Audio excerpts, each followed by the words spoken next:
मेरा दगड़ियों नमस्कार, स्वागत है आपका फिर एक बार आज एक नई वीडियो में। आज का वीडियो बन रहा है शाम के 6:30 बजे से और आज मैं घूमने आया हूँ इधर ढंढेरा स्टेशन की तरफ और मुझे लगा कि आज इधर ही से वीडियो बना लिया जाए। तो आज का वीडियो होने वाला है बहुत ही इन्फॉर्मेटिव, इसलिए वीडियो को बिना स्किप किए पूरा देखिएगा। वीडियो से संबंधित कोई भी विचार आपके मन में आए ज़रूर कमेंट बॉक्स में लिखिएगा। हो सकता है अगला वीडियो आपके कमेंट पर बने। तो आइए शुरू करते हैं आज का विषय। जैसा कि हम सब ने देखा है, हमारे घरों में या कहीं भी किसी भी शुभ कार्य से पूर्व कोई भी होम हवन यज्ञ आदि होते हैं घरों में, पूजा पाठ, उसमें सर्वप्रथम जो है गणेश जी का वंदन पूजन होता है। वक्रतुंड महाकाय सूर्यकोटि समप्रभा निर्विघ्नं कुरु मे देव सर्वकार्येषु सर्वदा। इस प्रकार गणेश जी को पूजा वंदन करके रिझाने का प्रयास किया जाता है, लेकिन उस समय हम ये भूल जाते हैं कि हम जिन गणेश जी का पूजन कर रहे हैं, वो गणेश जी जिनका पूजन वंदन करते हैं, उनका तो हमने कभी पूजन वंदन किया ही नहीं। पूजन वंदन करना तो बहुत दूर, हम उनके साथ रहना भी पसंद नहीं करते जिनका कि गणेश जी पूजन करते हैं। तो सोचिए कि जिनका गणेश जी पूजन कर रहे हैं हम उन्हें पसंद नहीं करते, तो हम गणेश जी को कैसे रिझा सकेंगे। तो अगर आप इस चीज़ को समझ गए तो कमेंट बॉक्स में ज़रूर लिखिएगा कि मैं किसके विषय में बात कर रहा हूँ। वीडियो के अंत में मैं ज़रूर बताऊँगा इसको।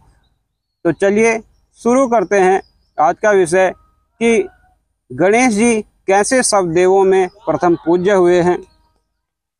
गणेश जी और उनके बड़े भाई कार्तिक स्वामी, एक बार दोनों में विवाद हुआ कि हम दोनों में से कौन बड़ा है। तो कार्तिक जी ने कहा निश्चित ही मैं बड़ा हूँ, क्योंकि मैं तुमसे आयु में बड़ा हूँ। तो इस पर गणेश जी ने कहा कि आयु एकमात्र मापदंड नहीं है बड़प्पन के प्रमाण का, बड़प्पन के कई और भी मापदंड हैं। तो उस पर कार्तिक स्वामी ने कहा कि तुम ही बताओ कि कैसे सिद्ध किया जाए कि हम दोनों में से कौन बड़ा है, कौन श्रेष्ठ है। तो इस पर गणेश जी ने कहा कि ये तो हमारे माता पिता ही बता सकते हैं, तो चलिए उन्हीं के पास चलते हैं। अब दोनों भाई अपने माता पिता के पास गए। दोनों भाइयों को एक साथ आते देखकर भगवान शिव और माता पार्वती ने उनसे पूछा कि कहो क्या बात है, कैसे आना हुआ। तो उन दोनों भाइयों ने कहा कि पिताश्री एक समस्या हो गई, एक उलझन हो गई हम दोनों के बीच में। तो शंकर जी ने कहा कि क्या उलझन है। तो उन्होंने कहा कि हम दोनों में एक विवाद छिड़ा है कि आखिर हम दोनों में से बड़ा कौन है।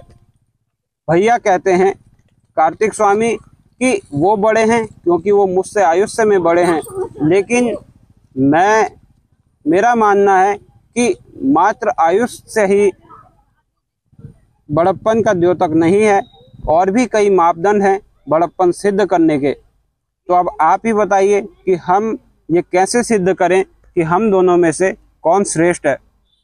तो भगवान शिव ने कहा कि ठीक है, ऐसा करिए कि आप दोनों में से जो भी सबसे पहले पूरे ब्रह्मांड का चक्कर लगाकर यहाँ वापस हमारे पास आ जाएगा, वो बड़ा माना जाएगा।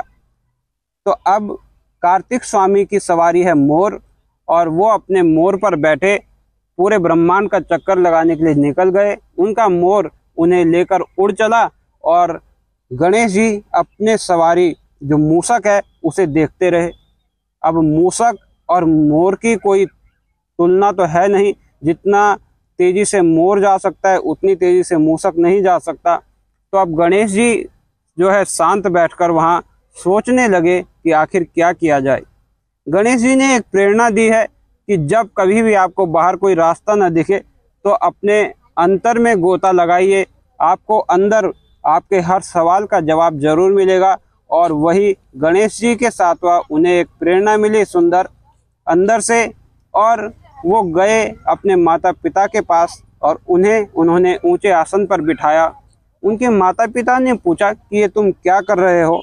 तो गणेश जी ने कहा कि मैं अपने तीर्थ और अपने देवों का पूजन वंदन करना चाहता हूँ। उन्होंने कहा वो कैसे? तो गणेश जी ने कहा कि सर्व तीर्थमयी माता, सर्व देवमयो पिता, सारे तीर्थ माता के चरणों में बसते हैं और सारे देव पिता में बसते हैं। इसलिए मैं आपका पूजन वंदन करके सभी देवों और तीर्थों का पूजन और परिक्रमा करने का फल प्राप्त कर लूँगा।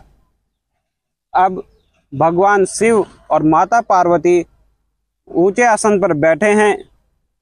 गणेश जी उनका पूजन वंदन कर रहे हैं, उनके चरण पखार रहे हैं, उनका पूजन फूल पुष्प आदि से उनका पूजन कर रहे हैं और उनकी 7 प्रदक्षिणा करके उनके सामने बैठ गए। अब कार्तिक स्वामी पूरे ब्रह्मांड की परिक्रमा करके जब कैलाश में आए तो उन्होंने देखा कि गणेश जी तो गए ही नहीं। तो उन्होंने गणेश जी से कहा कि तुम परिक्रमा करने नहीं गए क्या? तुमने यहीं से हार मान ली? तो गणेश जी ने कहा मैं तो कब से परिक्रमा करके यहाँ बैठा हूँ। उन्होंने कहा कैसे? तब उन्होंने कहा कि मैंने अपने माता पिता में ही सब तीर्थों को और सब देवों को देखा और उन्हीं की परिक्रमा करके मुझे संपूर्ण ब्रह्मांड की परिक्रमा करने का संतोष प्राप्त हो गया। अब उन्होंने कहा अपने माता पिता से कि आप ये निश्चय कीजिए कि हम दोनों में से कौन श्रेष्ठ है। तब भगवान शिव ने कहा कि गणेश ने अपने माता पिता को सर्वोपरि जाना और उनका पूजन वंदन किया, इसलिए गणेश जो है सब देवों में प्रथम पूज्य होंगे और माता पिता के आशीर्वाद से श्री गणेश जी जो है सब देवों में प्रथम पूज्य हुए। तो अब जो है इस कहानी का जो सार है वो ये है कि हम अपने किसी भी पूजा पाठ आदि हवन आदि में गणेश जी का पूजन तो करते हैं, लेकिन गणेश जी जिनका पूजन करते हैं अपने माता पिता का, हम उनका पूजन नहीं करते। हम अपने माता पिता का पूजन नहीं करते। पूजन करना तो दूर, हम उनके साथ रहना भी पसंद नहीं करते। आज हर कोई एक कामयाब इंसान हो जाने के बाद अपने माता पिता की तरफ देखना भी पसंद नहीं करते। तो सोचिए कि हम अपने माता पिता को रिझाए बिना, उनका पूजन वंदन किए बिना किसी भी देव को कैसे रिझा सकते हैं। आप भगवान राम को रिझाने का प्रयास कर रहे हैं, वो राम जिन्होंने अपने पिता के वचन को निभाने के लिए 14 वर्ष का वनवास सहा, और आप अपने माता पिता के विमुख होकर भगवान राम को कैसे रिझा सकते हैं। आप गणेश जी को रिझाने का प्रयास कर रहे हैं, वो गणपति जिन्होंने सर्व तीर्थ और सर्व देवों का अपने माता पिता में भाव करके उनका पूजन किया है। तो सोचिए अपने माता पिता का दिल दुखाकर आप गणेश जी को कैसे रिझा सकते हैं। तो पूरी कथा का सार यही है कि अपने माता पिता को सबसे पहले पूजिए। माता पिता वो देव हैं जिन्हें प्रसन्न करने के लिए आपको कुछ भी करने की ज़रूरत नहीं, और सभी देवताओं को खुश करने के लिए आपको कितने ही तपस्या, कितने ही पूजा पाठ करने पड़ते हैं, लेकिन माता पिता ऐसे ही प्रसन्न रहते हैं। उनके लिए सिर्फ आपका समर्पण ही पर्याप्त है। इसलिए भगवान श्री राम के लिए आता है कि प्रातःकाल उठिके रघुनाथा, माता पिता गुरु नावहि माथा।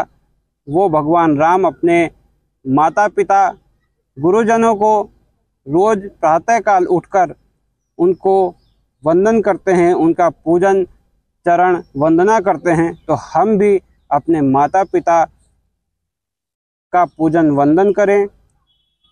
इसी में जो है सभी देवताओं को प्रसन्न करने का राज छिपा है। आप अपने माता पिता को प्रसन्न कर लें तो आप सभी तीर्थों का आपने स्नान कर लिया और सभी देवताओं का आपने पूजन कर लिया। तो आज की वीडियो में इतना ही। मिलते हैं आपसे अगली वीडियो में। तब तक के लिए जय उत्तराखंड, जय देवभूमि।